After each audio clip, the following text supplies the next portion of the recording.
Notts County was a really successful time in the first year that Luke was in charge. We managed to gain promotion from the National League via the playoffs.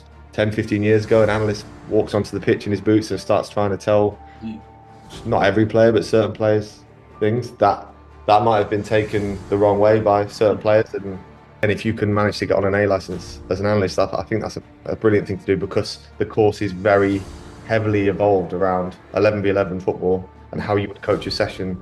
And you are given a tactical challenge or a tactical situation that you need to deliver. Just being around other coaches, a massive part of being an analyst is having a relationship with a coach. And because of the understanding of the philosophy or the game model and the trust from coach to coach analyst, or analyst, whatever you want to call it, that process becomes very smooth and very quick. I think back to some of those times and where analysis and the technology now, how much easier some of those processes are is incredible. So it's very much like, let's look at some clips and let's discuss them. Like what was, what were you thinking here in this moment? Like what was tough about this situation? Hello and welcome back to the podcast, and today's guest is George Lawtey. So George is a coach analyst that was most recently with Swansea City in the Championship. Before that he held a assistant coaching role with Notts County, and before that he was with Bristol City for a number of years in their academy, working in various different coaching and analysis positions. So the role of the coach analyst is one that is seemingly becoming a lot more popular. More clubs are hiring in this position, but I think there's still a lot of doubt and kind of uncertainty around what this role actually entails. So it was really good to invite George on and get his perspective on a few different things. So before we get into the conversation, I want to quickly ask you to subscribe to the channel if you haven't already done so. And if you do find value from this video, please consider giving it a thumbs up. Also, a quick shout out to the sponsor of the video, InPlay Online, which is a cloud-based video analysis software, but more on those guys later. So without further ado, let's bring George into the conversation. George, welcome to the podcast. How are you doing today? Yeah, I'm all good. Thanks, Chris. I'm all good. Good. Looking forward to speaking to you about your role in football. So it's kind of a role which we're seeing a bit more popular these days in terms of that coach analyst position. And we're just a few weeks away from the new season starting, so it's all exciting time. So what I will do, George, first off is pass it over to you firstly. For those that don't know who you are, if you want to give yourself a quick introduction. Yeah, thanks, Chris. So I'm George. Most recently was employed at Swansea City as first team coach analyst. And I've been working in professional football now for just over 10 years, really. So I went to college and university and studied sports coaching. That was sort of the start of my coaching journey, as well as sort of playing and being involved in college and university football. I made the early decision to try and start my coaching journey almost. And then at the same time, alongside that, analysis was growing quicker and quicker at that time, in sort of the 2010 to 2015 period that I was studying. And I was studying at a place called Hartbury College and Hartbury University as well, which is a really, really brilliant football program for further education. A lot of released players, released scholars, released under 16 players choose to go there and study. And around that time as well, they were looking to expand their analysis. So myself and a fellow student, Jonathan Robinson, who's now first team coach at Huddersfield, was a year above me, and we were close friends and a very similar person to me in a similar-ish journey.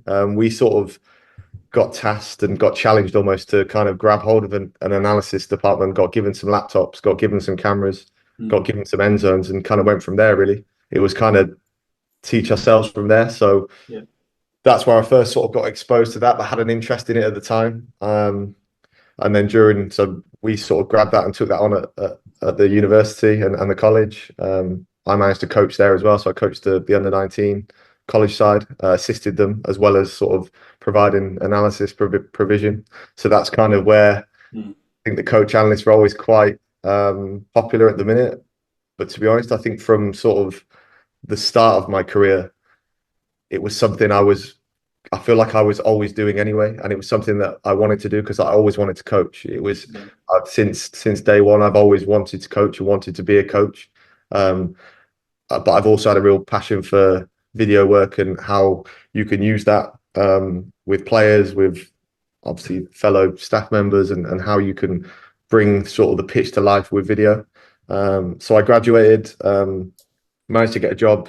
I did a few internships during my university time at professional football clubs, um, and then managed to get a job at Crawley Town as a first team analyst. I was there for around 6 months, and then went to Bristol City as lead academy analyst. And I spent most of the last 10 years at Bristol City. Really, I spent about 7.5 years there, I think. Went there as lead academy analyst, but for the most part of my period there was always coaching. So from the start,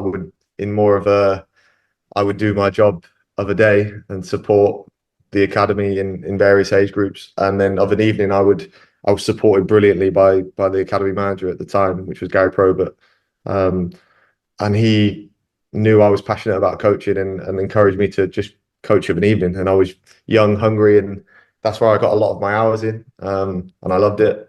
In that sort of period, I worked across both teams, both 18s, as well as covering the whole academy. I worked across the 18s and then worked closer with the 23s at the time it was called, for sort of 2 or so years.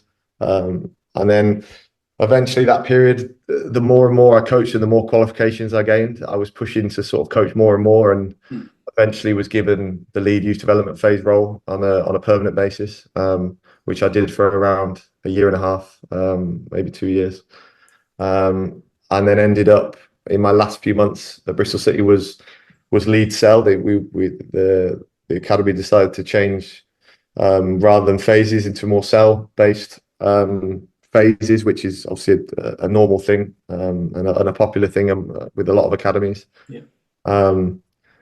And then from there, really, I worked with Luke Williams closely at Bristol City for around 2 years, and I built a really good bond with him. He had left the club, but had always stayed in touch, and we were close in a working sense, when he was 23's manager, and also, I think we had a good relationship sort of away from work as well. He went off on a bit of a journey post Bristol City, but ended up being a manager at Notts County. Yeah. And he sort of approached me quite soon after in joining there, and asked if I was interested in joining. They were in the National League at the time, and in very much a similar sort of role to what I've done in most recent years. So he wanted me to be able to coach and then be out on the grass and support himself as head coach and the assistant head coach, as well as being able to cover the analysis for the club and the players and the day to day and how we worked. And that was alongside a guy called João Alves. We were very similar. We sort of we both had the same title and a similar job. We were both on the pitch delivering and supporting, and but obviously we're spending a lot of time looking at opposition that we're playing, and a lot of time looking at us. So whether that be debriefs from games, or we spent a lot of time individually with players and in a lot of unit meetings as well. That would be a lot of the week's work. Notts County was a really successful time. In the first year that Luke was in charge, we managed to gain promotion from the National League via the playoffs, in an exciting season where it was sort of Notts County versus Wrexham the whole way through. Yeah. So yeah, like a special year, and yeah, so happy I chose to step into first team football, say from where I was. And then halfway through the League Two season, Notts were doing well, and Swansea were looking for a manager, and they approached Luke. He then took that role, and then myself and Ryan Harley, the assistant head coach, joined him at Swansea. So that was in the January. We managed to get through that season. Really, we joined at a little bit of a difficult period, but I think we did pretty well in the back end of that season. And then the season just gone, we were doing okay. I thought we were sort of performing reasonably well for large parts of the season, but then January and February was a difficult period. And in football, if you lose too many games, often that can mean a manager or a head coach can lose his position. So that happened in February, and when Luke lost his position, myself and Ryan Harley also left with him. And then since then, I've obviously had some time out, but looking to like develop myself in this time off, and I think I have done. I've tried to visit as many people and contacts as I've got. Obviously, a bit of a strange time in the last few weeks because it's been the off season and pre-season starting. And then I'm just waiting and looking for the next opportunity wherever that may be. Yeah, definitely. So, I mean, who knows? By the time this comes out, you might be in another club, George. Fingers crossed. So, and I won't don't promise too much, but there's been a few people that have actually been on the podcast and then followed up with a new job. So maybe that is next one for you. So, a few things you mentioned there. So that was a really good overview in terms of your journey from Hartpury again through the leagues, obviously at Swansea there. So, a few things you said we will dive into in a little bit more depth in terms of the relationship with Luke. I really want to speak to you about that in terms of that bond and trust between head coach and coach analyst and how that kind of dynamic works. I suppose, I think it was when we first spoke, the call we had a few weeks ago, George, I think because looking at your LinkedIn profile, you've got these other analyst roles which you touched upon in terms of you did a bit of Bristol Rovers, Newport, then Crawley. So these are all analyst roles. So maybe from the outside, it looks like you're an analyst, which is then going to coaching. But I think when we first spoke, you said you kind of were always a coach in your mind, like, and the analyst was just a string to your bow almost, like. Just if you can talk a little bit around that, because it does look like you, because again, I know other coach analysts which have come from the opposite, where they are an analyst and then they've decided they want to get into coaching more, but I feel like you kind of did it the other way.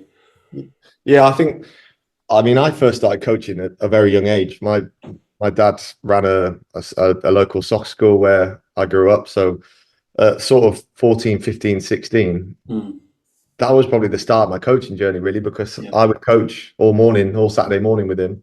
Until it was at the time where it was my age group session, and then I would join in. And when I say coach, I mean at that age it was very much a support role. But my dad was a big influence on me. He was an A-licensed coach, A-licensed goalkeeper coach, and so you could say I've been observing and been passionate about not just football, but coaching since then, really. And I was quite early to, well, I was quite early to start my sort of badge journey, if you want to call it that, because I think as soon as I could do my level 1, I did it. I think I'd done my level 2 while I was at college, so before I'd hit 18. And then obviously the next step to the B license is a bigger step. But again, I think I started my B license while I was still at university. So it was something that, even though within those roles, I was very much an analyst and I was very passionate about that. It was a real, at that period of time, it was something still quite new. And especially in, say, the Football League and in League Two, where I was sort of working as an intern, really. There wasn't, not every League Two club had an analyst. And very much back then, it was, your main role was making sure the game was filmed and making sure the coaching staff had access to the video footage. And I think back to some of those times and where analysis and the technology now, how much easier some of those processes are is incredible. So I was a very keen analyst and self-taught almost. And back then there wasn't much out there for like how to use. Whereas now there's so much more support and even I'd even say at university, there wasn't as many sport analysis courses available at universities. I think there was a few at that period, but then I consciously at that time was very keen to do a sports coaching degree instead, because I felt like that would give me a little more. I felt like that was where more my passion was and more where I wanted to go with it. And I say to a lot of people, forget titles, forget if you're an analyst, if you're a coach. I think I was always an analyst that wanted to be on the grass and wanted to be seeing the players that you're working with every single day and knowing their game inside out, because then I think that could offer value, obviously, once trusted and having a relationship with the player.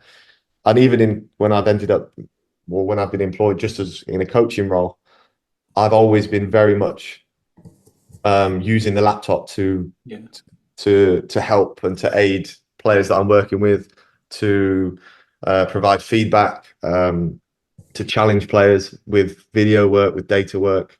So I've just always very much used them together, and that's becoming a more of a popular sort of title now. Definitely. I just feel like I've always done it, and even in those early days as an intern at those clubs, I was taking a very keen eye in the coaching sessions, how the manager spoke to players, how the manager spoke at half time, Yeah. um, how he dealt with debriefs, how he would review the opposition before playing. Not just there to, I was there to do that role, but I was very keen and taking a very keen eye in everything that was going on. Yeah. So that's how I sort of describe that Yeah. period really, and that's just kind of come along on my journey really. Okay, so I hope you're enjoying the video so far, but I have a really quick interruption for anybody with an interest in video analysis. So if that's you, please do click the link down below the video for In Play Online. So just to give a quick overview, because I think it'll be relevant to a lot of people that are watching this particular video. So In Play Online is a cloud-based video analysis software. So it allows you to tag your videos, and when you've done your tagging, that includes adding labels, adding comments, adding notes and voice notes even, and you can even illustrate and draw over your clip. So if you are an aspiring analyst looking for your job and you want to create a portfolio of work, if you're a scout looking to make your kind of reports a little bit better and more animated, if you're a coach looking to get into analysis a little bit more, then this tool will be great for you because it starts at just £15 a month. So once you've done your analysis, you can add all the clips to different playlists, which can be downloaded and exported offline. You can put them into presentations and also share them to different people within your team. So it comes with a whole bunch of other features, but I'll let you click the link down below if you are interested. As I say, packages start at just £15 a month, so it's a very affordable solution if you are looking for something to help with your video analysis. So that's it for the interruption. Let's get back to the video. No, that's interesting. I just going back to the actual the coaching badges, the coaching qualifications. So you mentioned you kind of did your B or you started your B while you were at uni. Are you A licensed now? Yeah, I completed my A license during my time at Bristol City. So yeah, I'm an A coach now. Nice. So then in terms of, because that's another kind of debate and topic that people have spoken about, do analysts need coaching qualifications? Is it required? And I think there'll be analysts listening to this that do want to kind of potentially upskill themselves in terms of bettering their understanding of coaching, but they don't want to be on the grass so much. But in terms of, I just want to kind of find out a little bit more in terms of the time commitments for these. So like, let's say analysts are listening to this and they're in a club and they think, actually, I think I would benefit from, maybe going on that coaching pathway. Even if I don't want to be a coach, it'll just help me as an analyst. So what does that look like? Because obviously you were doing it while you were at uni, while you were working in these full-time positions. So how does it kind of work and how much time commitment goes into them kind of things? I think the early badges are easier. I think especially now, I think you can do your level 1 online, I believe. And the level 2, again, that was quite a long period of time because often done in blocks. I think that was potentially over sort of a 6-month period. But obviously you're there with breaks in between, and often there is work to do away from the course and you would come out and be observed, be assessed. I hope I'm not saying anything wrong, because obviously it's been a little bit of time since, and I think they have tweaked certain courses like the level 1, for example. The B license was I managed to do an intense one at Hartbury College, so that was over sort of a 2-week period. But the actual, from starting the course to being signed off, again, probably like a 9-10 month period, because there was a lot of work. Once the content had done, it was for you to go away and deliver and record and be observed. And I was still, again, I was assessed at the end in a final assessment, and I'm not 100% sure that's still the case. But after all that logbook and that work had been done away from the course, I then delivered a session to my tutor of what they would have called a final assessment. The A license again was a long period. I think over a period of about a year, really. Mine was a bit strange. I started mine during COVID. So, I did 6 blocks online. I did all 6 blocks that you would do at St George's Park online. Which COVID was new for everyone, right? It was new for the FA. It was new for us. So they delivered via workshop, and we were tasked with pairs on our cohort to, even during COVID, to try and get together on a Zoom like this and deliver tasks together, which, to be honest, I thought they did really well with at the time, considering it was so new and it was the unknown, really. But then post COVID, once it was safe, I then still visited St George's Park 6 times for the 6 blocks that are involved on an A license. And then again, there was post course time away, where you're doing work in logbooks, you're recording sessions, your FA tutor is coming out to observe you, and then eventually, once everything is complete, you will be signed off. So they are long processes, but long processes of learning and development. So I think, although they do take time, for me, I think it's a really important thing to do. For one, I think most analyst roles now, if you read the requirements or even the bits that certain clubs want in an analyst, that I often see like a B license. Yeah. It'd be great if you had that. I learned a lot on my B because, especially for analysts, the tactical element starts to open up a little bit more, whereas level 1 and level 2 is probably more how to put on a coaching session, to set up certain areas, like certain things that you should try and do and maybe not try and do. Whereas the B license was more of a challenge, more bigger area work, a little bit more tactical, and obviously the A license becomes very tactical then. Which, again, if you can manage to get on an A license as an analyst, I think that's a brilliant thing to do, because the course is very heavily evolved around 11v11 football and how you would coach a session, and you are given a tactical challenge or a tactical situation that you need to deliver, which often is the role of an analyst, right? To observe an opposition and try and pick out tactical elements that hopefully the team they work for are going to try and hurt the opposition with, and obviously the bits that the opposition do that potentially could hurt their team. So yeah, I think it's a good thing to do. I think even just being around other coaches, a massive part of being an analyst is having a relationship with a coach, and if you have those badges, there's probably a level of respect that coach may give you, may not, I don't know, but you'd hope, because you've been out there, you've felt what he feels when he's out there and how he delivers. And even if that relationship as an analyst and coach is really good, and you've got a license to challenge certain things, maybe that you carry more weight with that ability that you've got through a really tough coaching course, and you've delivered on a pitch with 22 players out there, and you've put on a session, and you've got through that, and because it's a challenging process. And obviously for some people, coaching is really challenging for everyone, and day to day, some days are really good, some days are a lot tougher, so, and the best coaches in the world probably come off the training pitch every day and think, oh, I didn't like that as much as that, and so yeah, I think it's a really positive thing to do. We do.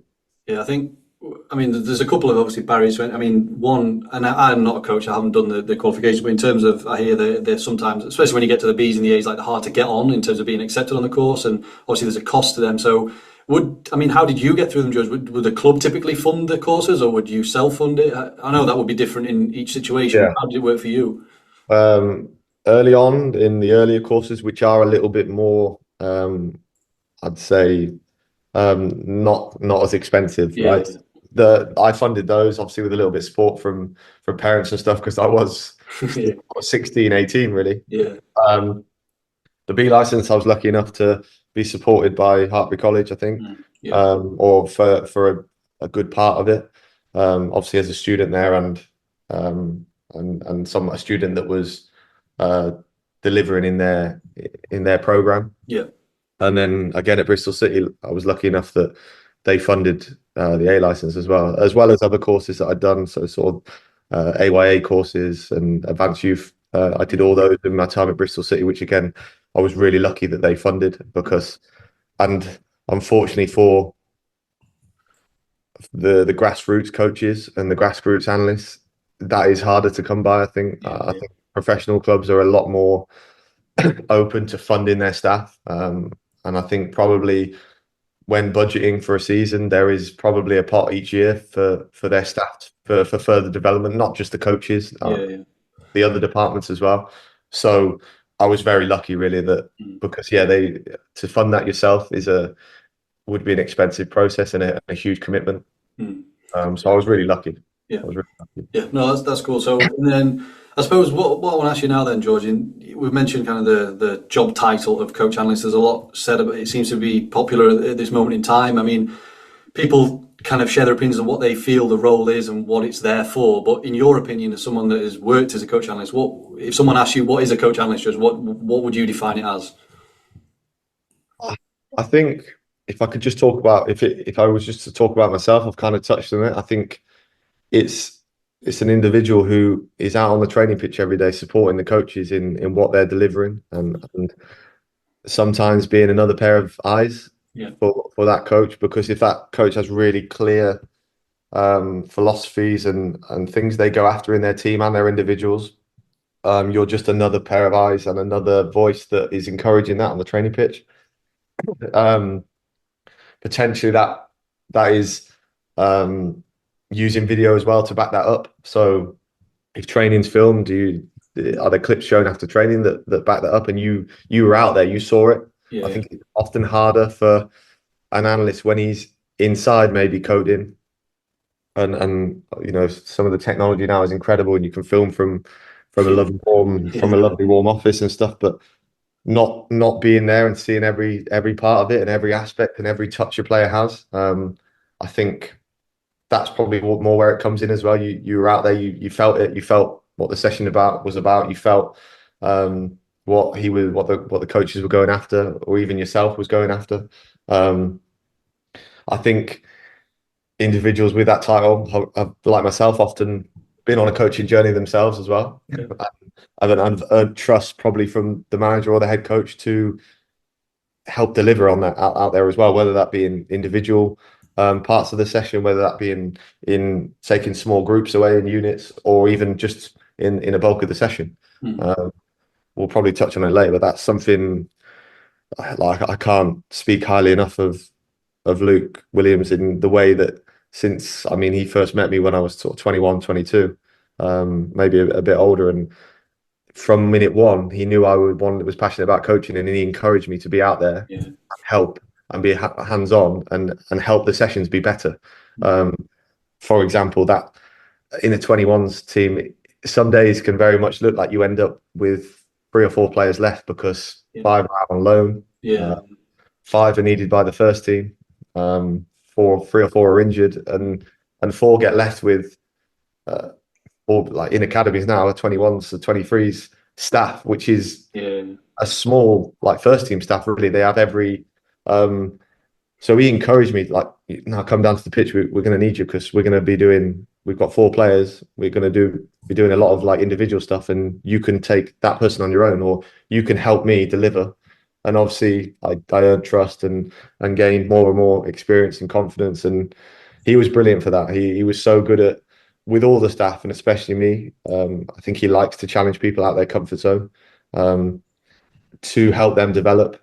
And I think I don't know, you'd have to ask him, but I think from sort of a very early on stage in sort of us working together in our relationship, I think he really liked how confident I was to deliver and how much I wanted to be involved, and even like how brave I was to give pointers to players.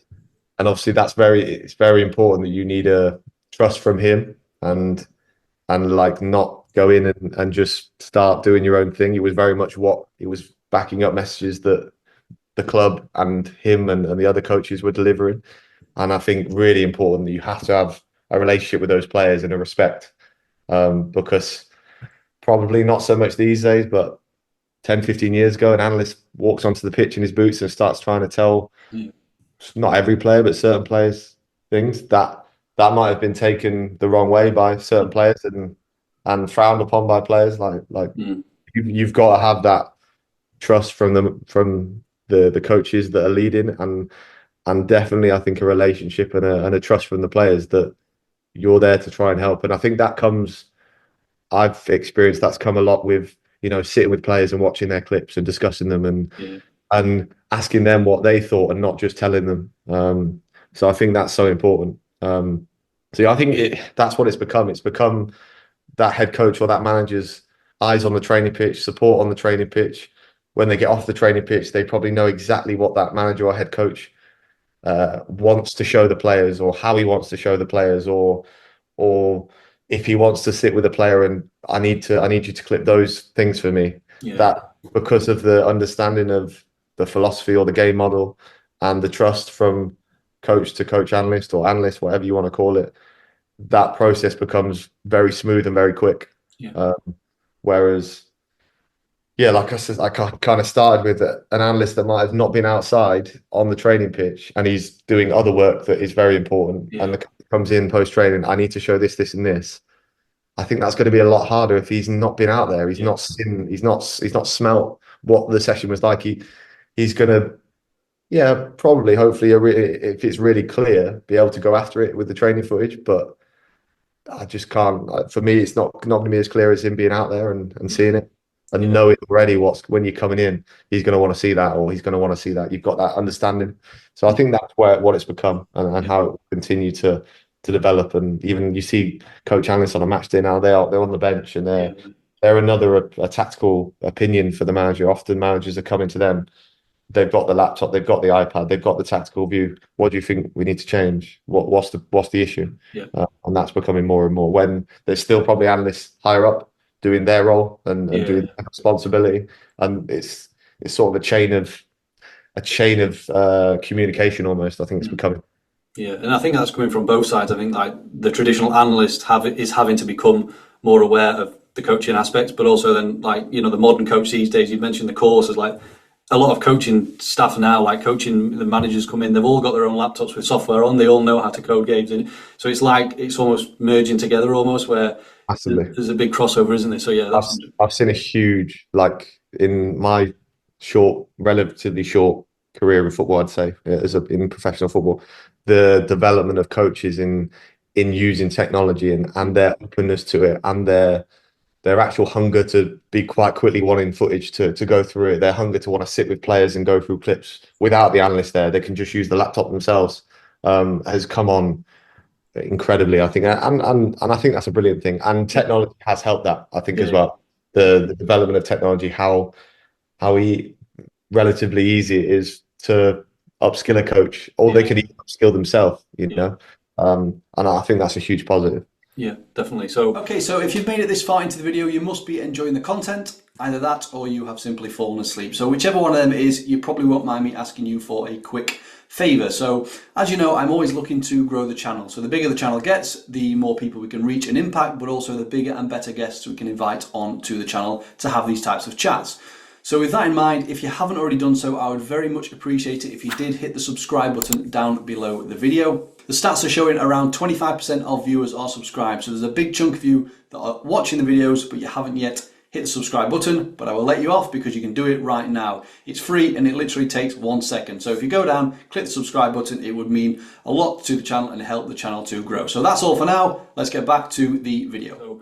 So what I want to do now, George, is jump into specifically the roles. The two I'm going to mainly focus on are the most two recent. So obviously Swansea was the last one, Notts County before that. So we'll go with Notts County. So first team assistant there, from what I believe, that's correct. So that was, from what I understand, the first time you were in the first team environment. Is that also right? So you've gone from, or is it not? Yeah, apart from really early on, obviously the internships at university, which you were around the first team environment, and post uni, I spent 6 months at Crawley Town. In the first team environment, or in League Two, but for a long time, obviously post that, for sort of 7 or 8 years, I'd been heavily involved in development football, albeit especially in the 21s. When I was involved with the 21s at Bristol City, you're working very closely with the first team, and you're working almost alongside the same site and in the same offices. So, but yeah, that was sort of the first time for a long time that I'd been really in the first team environment. Yeah. So, because one thing I did want to ask actually is, when we speak about kind of the word like hybrid is mentioned a lot between the coaches and the analysts. Like in clubs I've worked in the past, is there would be like a coach's office and then an analyst's office, and it's so like where does the coach analyst sit in that position? Are you a coach? Are you an analyst? So it's just different dynamics. I know every club is different. Everyone's in together, but it is just another kind of thing to consider, I suppose, is where do you fit? I suppose you are in the middle of those two things. Yeah, I think it totally varies. I mean, obviously different size clubs, the two clubs you've just said. I mean, Notts County is a huge club and a massive history, but obviously for facilities and stuff like that. So at Notts County, I was in an office with Zhao, who was a fellow sort of coach analyst, if you want to call it, first team assistant. But then probably we would spend periods of time during the week in the manager's office, and he shared an office with the first team coach, or the head coach, and the assistant head coach. They would share an office, so we would spend time in there. They would sometimes call us in. Sometimes we would need to go in and show them it. But we were probably the closest guys to go in and talk tactically about them. Obviously, of course, the goalkeeper coach as well was in that, so those discussions more so. Whereas the other staff were probably going in more for other multidisciplinary reasons, sort of medical and sports science. So, yeah, very much separate in that building in two smaller offices, but spent a lot of time together. Sometimes a door closed office, sometimes very much a door open, depending on the conversation. But they were brilliant there. I can't speak highly enough of Luke. Was very keen on what me and Zhao thought at times, and would ask us what we thought. Obviously, we'd often be creating unit meetings or debriefs or pre-match meetings that, of course, you go in and you speak to the manager and show them that footage and show them that content. And to be fair, even it got running so much like clockwork there that not so much that, of course, the post matches and the pre-match meetings, very much because Luke delivered them. He would obviously watch those and have an opinion on those before it was finalized. But the unit meetings became so clean, really, in a way that we knew how we wanted to, and we delivered them in many different ways, which I thought was great. We had sometimes we'd all take a unit each, where Luke would have a unit, I'd have a unit, Zhao would have a unit, Ryan would have a unit. Sometimes Luke would just take them. Sometimes we had players delivering the unit meetings, which, again, for a first team environment, I thought was different. And we might touch on it, but that transition from going to Bristol City to Notts County, because of the way Luke, the environment he created, it did still very much feel like a development environment. Those became a lot more. Luke's not, because of the trust and because of knowing we would have put clips together that were going to be just talking points, really, both good and maybe not so good. That trust was there, that he was just like, yeah, we'll just go in and talk about them. Swansea, similar, a bigger building, but the analyst had a big office, and that was the closest office to the coaching office. And then Luke separately would have his own office, obviously, as the head coach. I would sit with the analyst team and spend a lot of time in there, but very much, again, moving back and forth, going out to deliver every day. From a coach point of view, I would spend time in the coaching office and just iron anything out that we needed to. I would spend time in Luke's office, obviously, again, showing content that we might be delivering, just discussing content that he might have asked me to go and get, or I've just brought to him myself. And then, of course, in the analyst office, spending a lot of my week working with that team as part of that team. So working towards the upcoming fixture and discussing the opposition, and they're spending a lot of time, obviously, looking at the opposition. And then at Swansea, what was great is the coaches spent a lot of time in the analyst office. They come looking for us, which was great. I think it was a really healthy environment for that. Again, probably not everyone, but a long time ago, coaches probably wouldn't always be going to the analyst office and staying in the analyst office. It would be like, can you come and get me this? Can you get me that? But the way that relationship in modern day football has developed so much with, again, technology, content, how coaches want to deliver a meeting with paint, with certain graphics on there. They spent so much time in the analyst office. So it was close and it was very open, and there was no sort of like, oh, don't go in. And, it was very open. And I think probably analyst and coach at both clubs probably spent the majority of the time together, whereas obviously other departments probably spend more time together in their departments. So sports science and medical probably spend a lot more time together because it's a closer, the departments are closer in and they're involved a lot together. The analysts and the coaches, I think, have become very entwined. at most football clubs. Yeah, definitely. So, previous kind of more so analysts that I've had on here, I like to kind of just go into like what an average week might look like, George. So you can blend it between the different clubs that you've worked at, but just in case I'm presuming you're out, you mentioned on the grass doing the sessions and stuff. So what does an average week look like? And then basically work towards the game day. So what does a match day look like for you as the coach analyst, and in terms of maybe delivering presentation? You mentioned unit meetings, which I would like to dive into a little bit more as well in terms of them. But if you can just kind of paint us a picture of what a week might look like for you. Yeah, it's probably easier starting at, say we start a Saturday match day. Yeah, go for it. Yeah. Match happened. Obviously, during that match day, I'd spend both clubs. I would sit higher up, and then come down at half time, maybe with the odd clip. Probably more so at Swansea. We had probably better, like just better technology and more, and so yeah, coming down at half time. At Swansea, I would spend the second half on the bench as well, just because we probably felt that, but be in dialogue with the analysts still sitting higher up. Would it be you, George, that would be in the like headset to the analyst? Would it be yourself? Yeah, we had a few. There was a first half. There'd always be a coach with a headset on, and then myself and the head analyst would also have one on. So it was like a three-way discussion. Right. And then obviously going down second half, still that three-way discussion was still there. If needed, if messages need to be sent down. And then obviously post-match, hopefully you've got the result you wanted. There's been probably some bits clips live that you can potentially use immediately after. Of course, people want to see stuff after coaches, goals, key events, right? And then more so my week at both clubs, I would tend to lead on the debrief. So probably go away and watch that on my own and in my own sort of headspace with my own sort of code window that I would use to help me with the week coming up. So I would often watch it from my like in my way and prepare like a meeting potentially that's going to be the debrief, and probably oversubscribe a little bit. Obviously, you spend that Monday morning with Luke and iron out exactly what we want to show. But again, I think from working with him for a long time, I probably knew what I was going to go and try and go after. There wasn't often much dialogue between us post-match, like, what do you want to show? Because the way we sort of delivered back was often very similar. And I'd like to think, again, you'd have to ask Luke, but how the game had gone, I would often get a sense of this is how we're going to go with the meeting. Yeah. So you're kind of on the same kind of wavelength at that point. Yeah, and probably at both clubs, the style and the game model made that very easy, because Luke had a very clear style, game model, and a game plan to most games that was very consistent. Yeah. And if things had gone wrong within that, it would be obvious to all of us, hopefully, because we were all on the same page.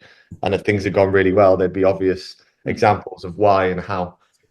And then other bits, things that aren't tactical, things that aren't very much characteristic clips would be a big part of a debrief occasionally, within that sort of 10 to 12 clips, I'd say. Because not everything's about tactics, not everything's about game model, not everything's about this looked really nice, this looked really nice, this was really bad. Sometimes in football you have to run back really quickly, and something like that would be something that Luke would love, or defending the goal like in an incredible way. That might be something, especially if say you won a game, that's one of the reasons why we won it. So a lot of that sort of stuff. Monday, the players would be in after both clubs a little bit later, so we'd spend that Monday morning, all the coaches, all the staff are in, just doing their bits to start the week. And I really liked that the players always reported later on in the afternoon, because it really allowed all departments, I think, to prep everything they needed to for the week. And obviously, as someone who wanted to sit and coaches are going to watch the game, probably they might not have watched it overnight or on the Sunday. They're going to spend all morning watching the game. The goalie coach is probably watching his things that he wants to watch that's provided for him. And obviously in that period, I'd probably spend a good half an hour, 40 minutes with Luke, just working out exactly what he wants to present, and obviously going through it and making sure he's happy with it. That debrief would happen probably pretty soon after the players arrive. At both clubs, we were big on, as the main staff, we'd have a morning meeting and a post-match meeting, and a PM meeting, AM PM meeting. So we in that AM meeting at say 9 o'clock, pre-players arriving, we'd already know what the day was going to look like for every day. So yeah, that Monday probably is heavily like the post match is the big delivery point, and it's the big moment for the manager to get his point across to the players on what happened on the weekend. And obviously, reporting a little bit late, we tended to leave any content post training. Obviously, players that played often on outside, the players that didn't have as many minutes, deliver and give them a session, a top up almost, and a good session, and then get them home because it's a second day recovery, and get back as soon as possible, feed them really well, and get them back. Then Tuesday and Wednesday at both clubs were heavy training days for us, and we'd often have the Thursday off. And this is probably where at both clubs we tend to use the unit meeting content. So on that Sunday, say, or that Monday morning when I'd watch the game back, while sort of creating what I thought might be a post-match meeting, I would really oversubscribe with just clipping content for each unit. And obviously that varied at both clubs because we played slightly different systems, but I would sort of go after anything really good, say a wing back did at Notts County, or anything really good a centre back did at Swansea that relates to them and the model and the game model that we're going after. And obviously also any challenging bits, any clips that, were problems or were stuff that we can discuss as a group, not, as that group of centre halves, group of five centre halves, the manager and one or two other coaches. And not to dig anyone out, absolutely not. And he was never been like that in those meetings, really. Not like that in many meetings, to be honest. He's very much someone who uses the content to get his point across in a really clear and calm way. Passionate when he needs to be at times, of course, and that was what those unit meetings were for. And the assistant head coach Ryan Harley often described them as they almost should be like more relaxed, almost like the player brings a coffee into the meeting room, and it's not like sit up straight and think, oh God, what's going to happen? It's very much like, let's look at some clips and let's discuss them. We're like, what was, what were you thinking here in this moment? Like what was tough about this situation? So yeah, and those Tuesdays and Wednesdays, pre-training and post-training, would probably be where we put those in. They would never be long, 10 minutes, maybe 7-8 clips. Clips absolutely maximum, because I'm sure most analysts would agree and coaches, it's tough to keep people in a room and watching footage for too long. So you're going after that key content, but very much involving the players in those discussions. And at both clubs, we were so big on them. And I think if you ask the players that were involved in those meetings, I think they really enjoyed them. It wasn't something to be nervous about. It wasn't something to dread. It was you in your unit discussing, elements of a game and moments in games. Sometimes we would mix units together. So the goalkeeper in the centre half, for example, was often maybe a unit in itself in build-up situations. And Notts County, we did probably a lot of wing back and 8 unit meetings almost together, because that was a key relationship for us there.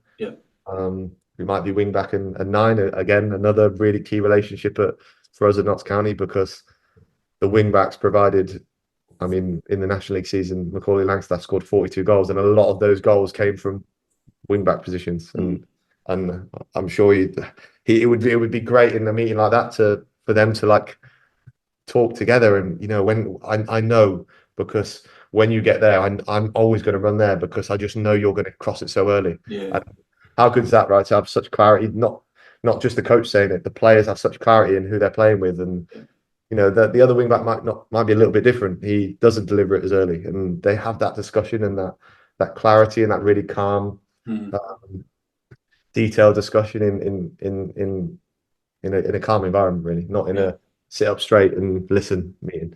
So that would be a lot of, and obviously in those 3 days, there's a lot of content that coaches want, and coaches might have a certain relationship with one player that they watch their clips with them every week, and there might be lots of ad hoc stuff going on, of course.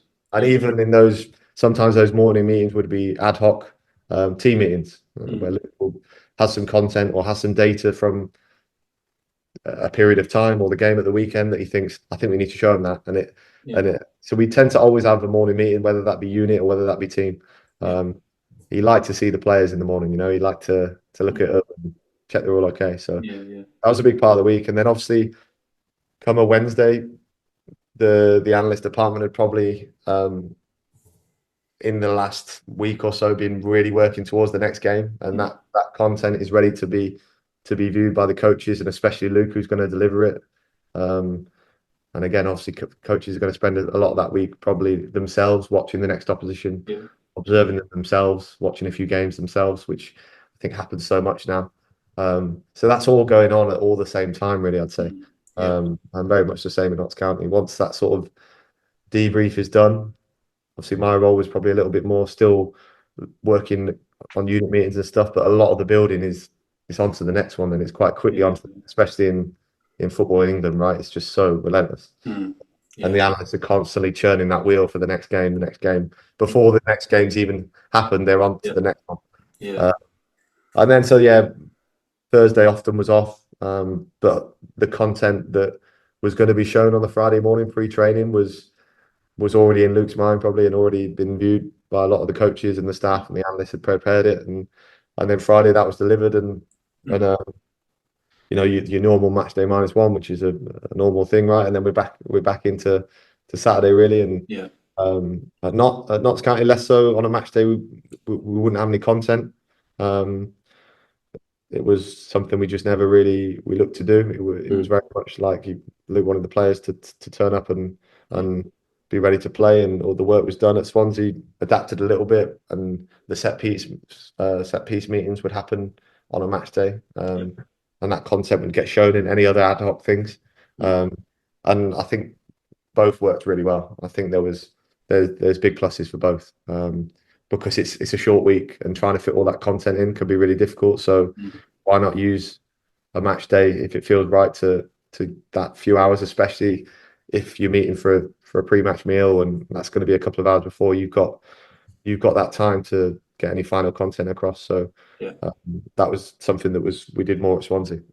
Yeah, no, that was interesting, especially to hear about the unit meetings and the kind of the atmosphere you described in terms of it is a kind of calmer and more collaborative space for the players to kind of say their thing as well. But then I suppose also like the way you described that week was like Saturday to Saturday. There's a lot of stuff going on, but it's often not even Saturday to Saturday, is it? So you've got to basically cram twice as much into the same week. So And we were careful with that. Obviously, on a Saturday, Tuesday, Saturday, it wasn't like a necessity. It wasn't like we have to do unit meetings. It was very yeah, much like on weeks like that. It might be the next free week. You can use the last three games and a bit of footage from all those games, and yeah, go through them when you've got a bit more time. It was never like a tick box that we had to do. It was mm, something we really gave value to and really liked. But mm, in those weeks, it's about recovery. It's about the next game. It's yeah, about getting players in the building, making sure they're fully prepared for the next game, and then as soon as you can, really getting them out of the building to go rest, recover, and mm, sleep. Right. So, yeah, of course, we didn't force it. That was never a forced thing, yeah, yeah, yeah. which I think is important. I think is important. I'm not saying it's right, but maybe some people need all their content to be done. I think Mm, we very much had the balance of we yeah. don't have to do that today. Yeah. The recovery is more important. Yeah, definitely, definitely. So you obviously mentioned Luke so far in the conversation. So I just want to kind of speak a little bit more about that dynamic in terms of kind of working with the same manager, joining in with another club and stuff. So you're not the only one to do it. There's other coaches. We often see it more so, at least in the past, being the assistant coach would go with the manager. And I know you've kind of almost do fall into that role in terms of coaching and analyst, but we are starting to see more and more kind of analysts following coaches and stuff. So there's obvious benefits to that, but there's also negatives to that. So like now you've said yourself, like you're currently out of a role, as is Luke. So Luke lost his job. You obviously went with him. So it kind of opens up a tough dynamic for obviously normally the manager would be paid more than the analyst or the assistant coach and stuff. So they've got a bit more patience, more time to wait for the next role. But it leaves, I suppose, you in a position where, are you going to join Luke at the next club? You don't know when that could come. That could be next week. That could be in 6 months' time. But obviously, you need to take care of yourself as well. So just on that, really, that dynamic in terms of working with coaches, but they're not always in jobs, are they? Yeah, I mean, this is new for me. I've never experienced this, so Mm, um, yeah. I mean, who knows what's next? I'm very open, and we'll have to wait and see, really. mm, yeah, Um, do I want to work with Luke Williams again in my career? 100%. I think he's one of the best coaches out there. I'm biased probably, but yeah, I think. But then if another exciting opportunity comes up for me, then I definitely wouldn't be against going on another journey, and you never know where the next journey is going to lead you to again, especially in football because it's just such a crazy industry, really. So yeah, who knows? Who knows? Who But knows? I've worked with other people in the past, and not only just Luke, because obviously Yeah, 8 years in the academy and yeah. stuff like that. So I've worked with a lot of brilliant people. So we just have to wait and see. Yeah, definitely. So one thing that, because you kindly sent me over your CV as well, George, before we did this, just so I could see some of your previous roles and stuff. So one thing on there does say kind of in the roles at both Swansea and Notts County in terms of one of your responsibilities was delivering Luke's philosophy and some non-negotiables. So I just wondered if you could expand on that a little bit more in terms of, for people that may not know Luke's coaching style and your style, what does that mean really? What is that model and philosophy? I mean, I think every manager, every head coach has their own philosophy, has their own game model, and I think when you're working under a head coach, I think everyone in the club should be sort of on board, and hopefully is on board, right, with that, with his style and his game model and how they're going to play. And I think Luke's, in what I've experienced, really good at that, in getting other people that aren't normally involved in that, making them feel part of it. So even like the media department and the sports science department, and so I think just everyone, hopefully at a football club, is working towards the same thing, right? And what the manager wants, you're just assisting to deliver that. You're backing up messages. You're encouraging the things he wants the players to do. So that's kind of what I mean by that role, and that can mean all sorts of things. Obviously, he's got sort of a style of play that he's adopted, at similar style of play at both clubs, which is probably seen as quite to control large parts of the game and try and keep the ball away from our own goal as much as possible, Yeah. And wear down the opposition as much as we can. And obviously, there's lots, like every manager and every coach, lots of intricacies within that for different positions, and it's just helping players with those. I mean, that would probably happen a lot in individual work, both on and off the pitch. So how he wants his wingers to play, or his wing backs to deliver crosses, that, like, giving them a chance to work on those in training, like in individual or in unit work. Training, we spent a lot of the week at both clubs training how we were going to play. So we'd play a lot of 11v11 at both clubs, and I think, I'd hope if you ask most players that were involved in those, that I think they found that valuable, that they're spending a lot of the week practicing playing a match, playing in that style and practicing exactly how he wants to go after the opposition, and how he wants to press, and how he wants to control the ball. And there's nothing harder than playing Notts County versus Notts County, or Swansea versus Swansea, and that's how he used to describe it in a way. So you're just constantly reiterating messages, and like I sort of touched on just before, he was brilliant at that. An example would be, so at both clubs, I think, a warm up that a sports scientist will do every training session, certain movements for certain positions he was really big on. So sort of how a centre back runs backwards, or a full back, how when a ball is hit over their head, how they run backwards to turn, and in attacking midfield positions, like how you can like move to affect your opposition in double movement situations, and wingers as well, like how you can come to the ball and then move away.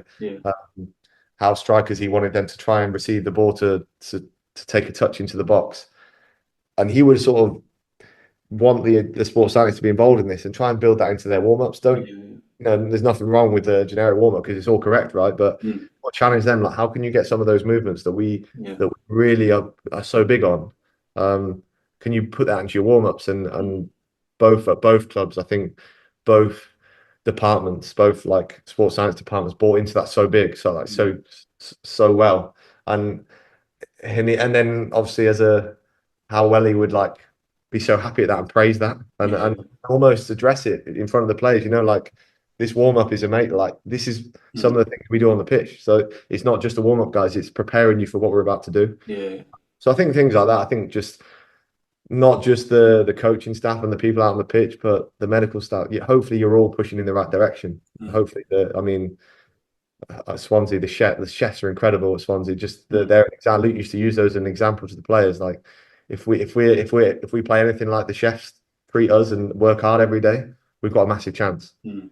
because they were just elite and left no stone unturned every day. Yeah. Uh, so he was sort of brilliant in my experience at involving the club and people within it in trying to all push towards.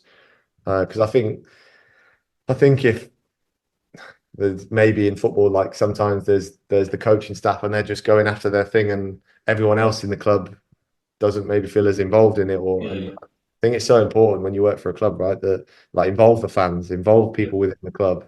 Um, so that's what I mean by that. On Yeah. my, Yeah. No, that's I am just reiterating messages, supporting players, supporting other staff in what the manager is going after and how we're going to try and do it. And hopefully you get success from it. Of course, you can't always have all the success in yeah. football.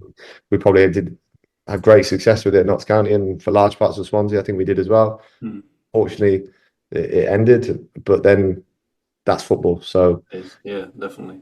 No, that was a good explanation there. Thanks for that, George. I mean, what I do want to ask you as well is, again, a bit of a fun question, I suppose, but in terms of looking ahead, like we spoke about how the analyst role's changed, the coach role has changed, and I think if you look back, say, I don't know, 20, 30 years ago, on the bench you would have just a manager, maybe an assistant coach and a couple of subs. Now you've got a full like video going down to the bench. You've got you, a coach analyst, you've got set piece coaches. So have you got any kind of thoughts of what it might look like in another 10, 15 years? Like, are we going to see even more niche roles? Like, how do you kind of envisage what might change or what might come that we might not have now? A bit of a um, tough question. I know it's a hard question for you to yeah, answer. no, who knows? I think it will.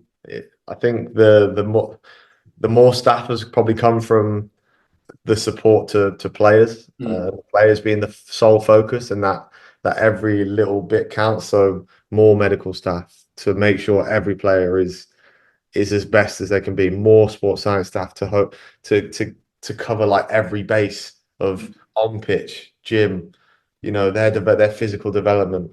More coaches to work with more players that are in the squad yeah, and the different breaking maybe what would have been a dual role, say a set piece coach a few years ago, or it might just be one of the coaches was doing it. The way the game's gone and how big set pieces are, that is becoming a role in itself. So I think that will continue. Um, I think data and I mean, I don't know enough about it, but sort of like AI is just going to get yeah, bigger and bigger, and there's probably going to be so much data being pumped out during a game, let yeah. alone post match.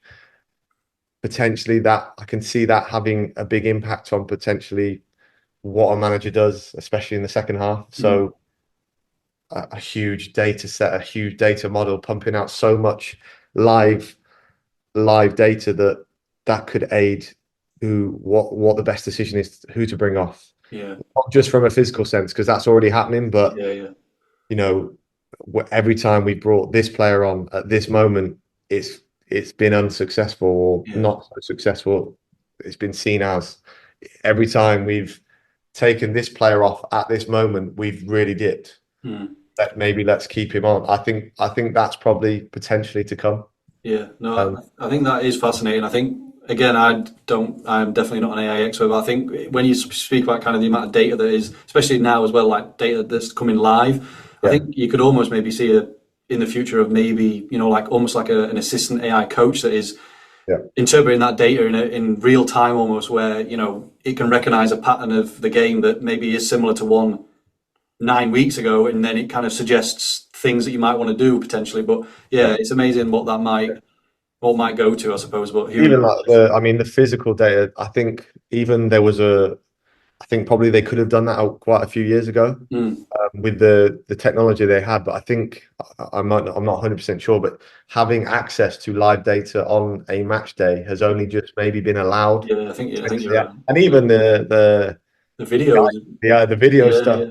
And I think there is still some Mm, careful rules about you yeah, can't run around with an iPad and show yeah, but so to think now that I mean 15, 20 years ago mm, coaching staff are maybe making substitutions on who they think looks tired. And Yeah. obviously your eyes often don't lie, right? But some players are they're so robust these days. But having that live data of it's getting a little like they've covered a lot of high intensity distance, or they've covered a ridiculous amount of sprint distance that it's getting towards a little bit like I'd get a little bit worried. Like stuff like that is actually going on now and obviously especially in having access to that in a 3-game week and where people are going to be fatigued from minute one.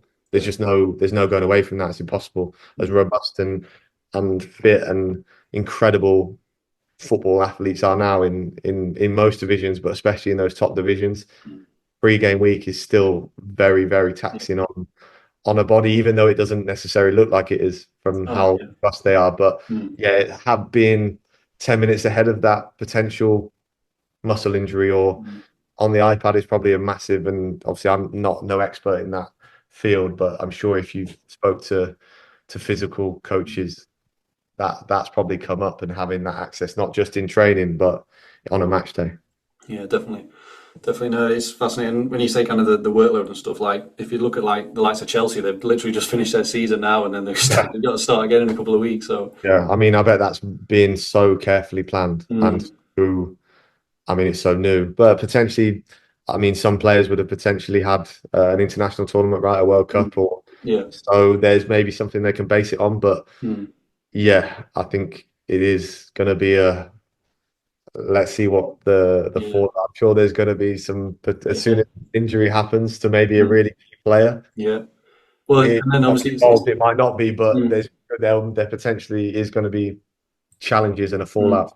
But let's hope not. But. Yeah, definitely. And obviously it's the World Cup next year, so it's just going to carry on. Like there's not going to be a gap next year, is there, for them? So they've definitely got the work out. So perfect. So I'm basically through all my majority of my questions here, George. I think the one thing I do like to ask everyone is whether you, and I don't know if you are a reader, do you have any recommendations of any books or podcasts? It doesn't have to be sports or coaching, literally anything that you want to give a shout out to.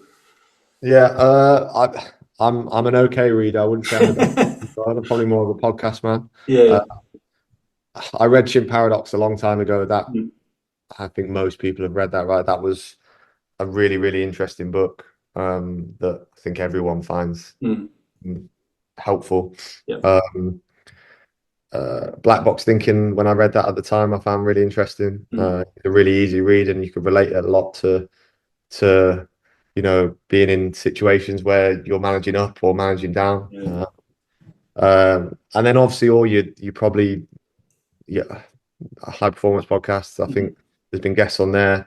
Diary of a CEO, not just sport guests that I found really interesting. Those sorts of things really. But I think definitely the Chimp Paradox was a really interesting book in just helping learn more about people, and I think that's a big thing for me. Like whether you're a coach, whether you're an analyst, I think to be a really good coach or analyst, I think you need to have good relationships with people, whether that be staff or players, and you need to have a trust from both, because if there's not that trust or belief that you're doing everything you can to help, obviously you might not be able to have as big of an effect as you'd like. So that's a big thing for me. I think just understanding, if you can be a really good person at understanding different personalities and not being and understanding the different players, people,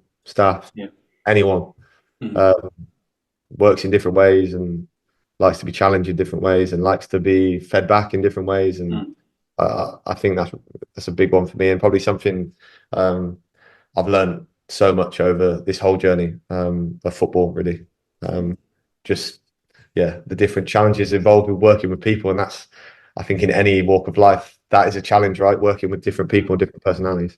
Yeah, definitely. So, I mean, although you've had loads of experience, George, you are still relatively young. So, I mean, what's your aspiration? Would you want to be a head coach at some point down the line? Is that kind of a goal of yours?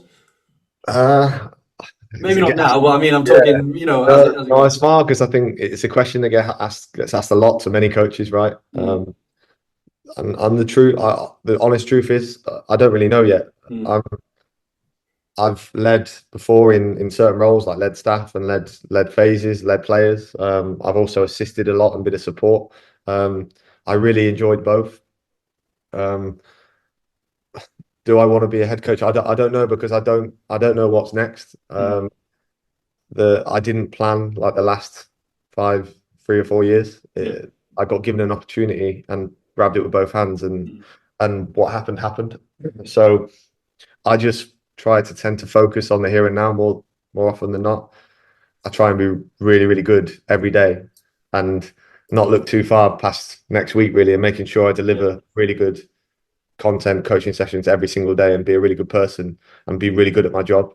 And then if opportunities and other things come up in the future, then of course that might be really exciting. But I try not to look too far into the future with, I want to do this, I want to do that, I want to do this by the time I'm this age. Because there's probably a lot of, this is just my personal opinion, there's probably a lot of people that do that in all walks of life, like in all different roles in the world, in different industries. But sometimes if you don't make something that you've really challenged, it might not be your fault. You might have done everything you possibly can, and you've just unfortunately not been given the opportunity. And I wouldn't want that to put someone, like, to make someone feel down about that, because they've given it everything, and the opportunity might just not have come up yet. So that's sort of my mantra with it. I'm just going to keep going on my journey and see what happens. I think that is Especially at my age now, I'm not naive in the fact that I'm still quite young in my experience, especially as a top level coach. So I just want to carry on learning, developing, and getting better really. And the way I see that is just being really good every day, and taking all the experiences that I'm going to have, hopefully, and that I've already had, and learn from them, use them, and try and put them to work. Yeah, definitely. Good answer. Good answer. So if people want to connect, you are on LinkedIn, George. So I'll let people feel free to connect with George on LinkedIn. Hopefully you don't mind that. But I just want to say again, thanks very much for your time, George. Thanks for sharing your kind of experiences and everything. And I hope to see you in your next role very soon. Like I said, maybe when this comes out, I don't know how long it's going to take, but you might already be in a role. Who knows? So yeah, thanks again, George, and enjoy the rest of your day. Thanks, Chris. Really enjoyed it.